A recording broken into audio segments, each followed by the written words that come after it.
l'accomplissement d'un titre n'est pas là sur une saison donnée, mais tu as montré que tu as enraciné des relations plus fortes avec tes coéquipiers, tu as grandi sur ta technique à toi, tu as grandi en tant que personne.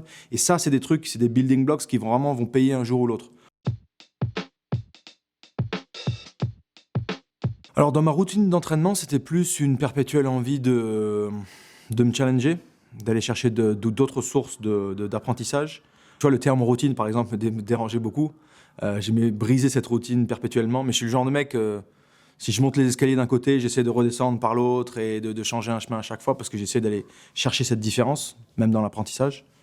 Par contre, de fixer des objectifs, c'est ce qui te permet de mettre une mesure. C'est ce qui te permet de même pouvoir mesurer des petits progrès qui, à l'œil nu ou instinctivement, peuvent être compliqués à mesurer.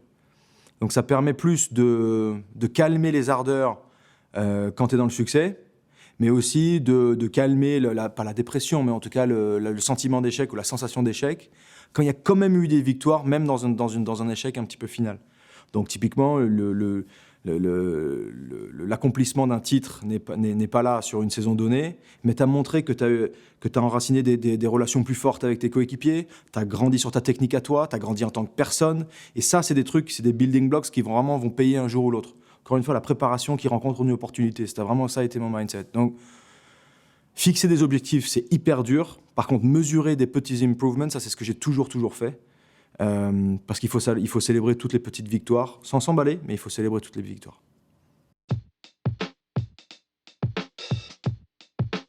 Écoute, l'instinct de compétiteur, ou en tout cas l'ambition, ça ne s'invente pas, mais ça se travaille. Si la reconversion professionnelle des sportifs de haut niveau peut inspirer de ce point de vue-là, il y a le syndrome de l'imposteur du sportif qui ne regarde même pas tout ce qu'il a su engranger comme compétences, comme qualité, comme force pendant sa carrière, et qui va se fermer lui-même des portes avant même qu'on lui ferme au nez. C'est la même sensation que la personne qui reste sans ambition, sans target, sans mindset de se dire « je vais aller essayer d'aller mesurer mes petits progrès », qui elle-même se ferme des portes. Donc je pense que l'être humain naturellement est ambitieux et courageux, mais qu'on se ferme des portes plus que qu'on nous les ferme à la gueule, quoi, en gros. Donc ce que je dirais aux gens, c'est de tenter le coup. C'est de considérer que notre petite carrière de sportif de haut niveau qu'on a de 15 ans, à l'échelle d'une vie, tout le monde en a une aussi, et que chaque jour est une fête et autant les saisir.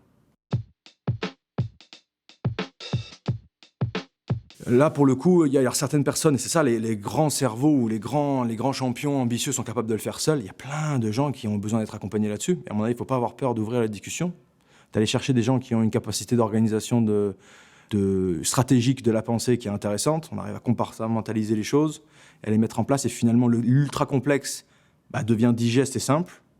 Et puis à partir du moment où ça devient digeste et simple, on passe sur l'intuition, et dans ces cas-là, les choses roulent. Donc je conseille juste aux gens d'en parler. Chacun aura son coach, son type de méthode qui lui parlera. Certains n'auront pas besoin de coach du tout, et au moins ils en auront parlé, ils seront assurés du fait que cette méthodologie, elle n'est pas pour moi, je peux le faire seul. Mais le step numéro 1 avant lequel il ne se passera jamais rien, c'est d'en parler, c'est de s'ouvrir et c'est d'échanger.